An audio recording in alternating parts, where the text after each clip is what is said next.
One yesterday, as you know, we stopped a war, but we've stopped about 5 wars. I stopped a war between India and Pakistan. We stopped a lot of countries from war, India and Pakistan. We stopped a lot of countries. It's a long time, 35 years. They fought, and now they're friends. We just ended a war that was going on for 30 years with 6 million people. They want to trade with the United States. I said, we don't trade with people that go to war. Well, they should give me the Nobel Prize.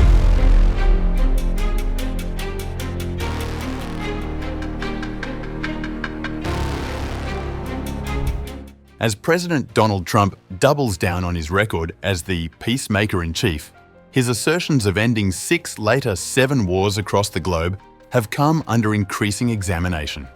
While Trump insists he secured lasting peace deals without a single ceasefire, much of his record appears less clear-cut, with many governments, diplomats, and experts disputing the extent of his involvement.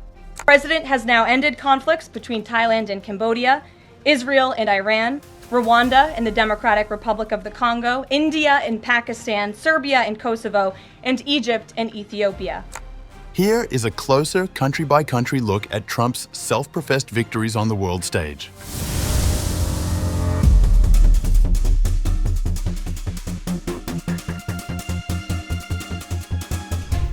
In one of his most dramatic claims, Trump announced in late June that his administration had just ended a war in 12 days that was simmering for 30 years. This statement referred to the flare-up between Israel and Iran after Tel Aviv launched a surprise attack on Iranian nuclear facilities on June 13th. Iran responded with missile and drone attacks aimed at Israeli military bases and cities.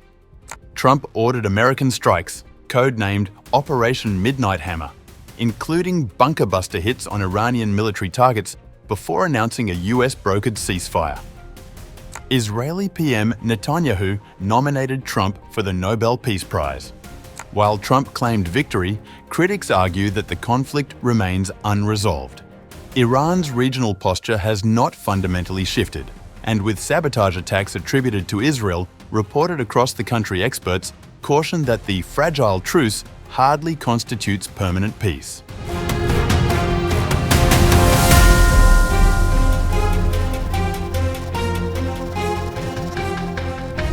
Perhaps the boldest of Trump's boasts involves India and Pakistan, adversaries long divided over Kashmir. Following border skirmishes and airstrikes in early May, Trump announced he had personally mediated peace. On Saturday, my administration helped broker a full and immediate ceasefire, I think a permanent one, between India and Pakistan, ending a dangerous conflict of 2 nations with lots of nuclear weapons. Pakistan welcomed Trump's words, with its government appreciating his expressed willingness to support resolution of the Kashmir dispute. Pakistan even went one step further and nominated Trump for Nobel Peace Prize. But India issued categorical denials. दुनिया के किसी भी नेता ने भारत के operation रोकने के लिए नहीं कहा. Despite Trump's claims, repeated more than 40 times in public remarks, India maintains its Kashmir dispute is an internal matter, untouched by US mediation, and that Trump had no say in the brokering of ceasefire between the 2 nuclear neighbors.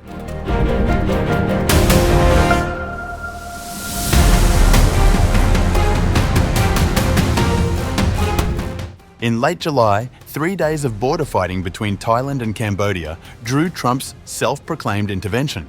On July 26th, he said he was personally contacting both governments to urge restraint.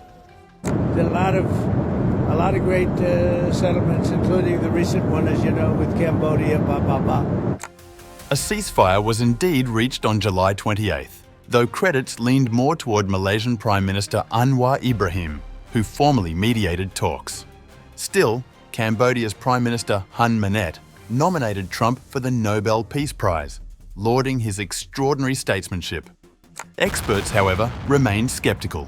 Reports show multiple ceasefire violations in the weeks thereafter, suggesting that any US role was peripheral rather than decisive.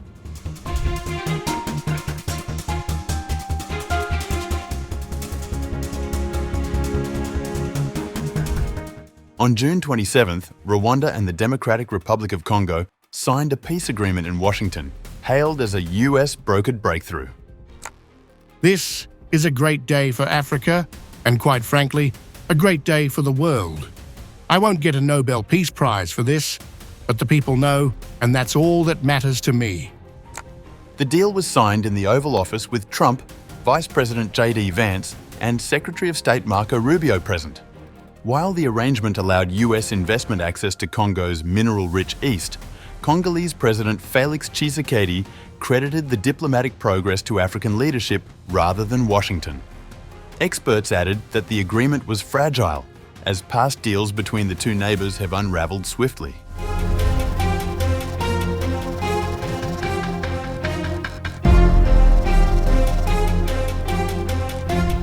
Perhaps Trump's most notable claim came on August 8th, when he hosted Armenian Prime Minister Nikol Pashinyan and Azerbaijani President Ilham Aliyev for the signing of what he described as a conclusive peace. The pact reopened long-closed transportation corridors and, controversially, awarded the US development rights over a strategic transit route to be named the Trump route.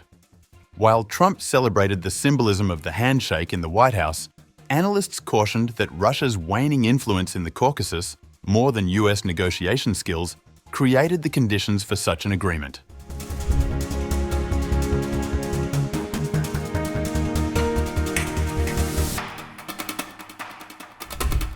The bitter dispute over Ethiopia's Grand Renaissance Dam, GERD, has festered for years.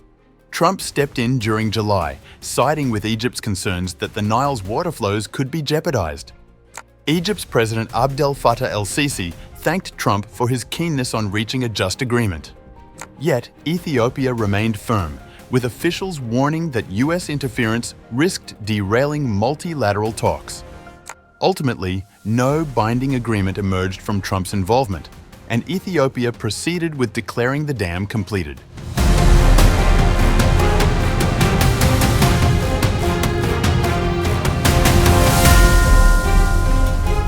Trump also claims to have prevented war between Serbia and Kosovo in late June. Kosovo's President Vjosa Osmani credited Trump with stabilizing tensions, but Serbian President Aleksandar Vučić flatly denied the claim. The historical reality is more nuanced. The US did broker a 2020 pact normalizing economic relations under Trump's first term, but no fresh war was averted this year.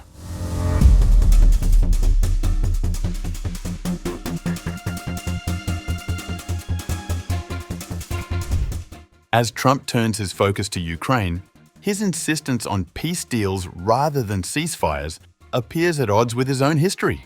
Recorded statements compiled by MSNBC show Trump repeatedly calling for a Ukraine ceasefire in recent months.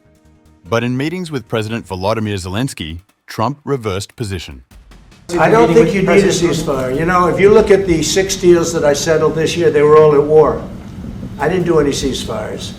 And I know that it might be good to have, but I can also understand strategically why, well, you know, one country or the other wouldn't want it. You have a ceasefire and they rebuild and rebuild and rebuild, and, you know, maybe they don't want that. But if you look at the 6 deals that we made peace and you know, long-term, long-running wars, I didn't do any ceasefires. Would I like the concept, you know, I like the concept of a ceasefire for one reason, because you'd stop killing people immediately, as opposed to in 2 weeks or 1 week or whatever it takes. But we can work a deal where we're working on a peace deal while they're fighting. They have to fight. I wish they could stop. I'd like them to stop. But strategically, that could be a disadvantage for one side or the other. But all of these deals I made without even the mention of the words ceasefire. This aligns closely with Vladimir Putin's demand that territorial issues be resolved before guns fall silent, contradicting Kyiv's insistence on a ceasefire first. Across conflicts, from Kashmir to the Caucasus, Trump has sought to cast himself as the indispensable dealmaker. In some instances, like Rwanda-DRC, US involvement was visible. In others, like India-Pakistan, it was flatly denied, at least by one side. The blind spot, analysts warn, is Trump's conflation of temporary ceasefires with enduring peace deals. His rhetoric may sell the image of the president of peace, but the reality is far more complicated.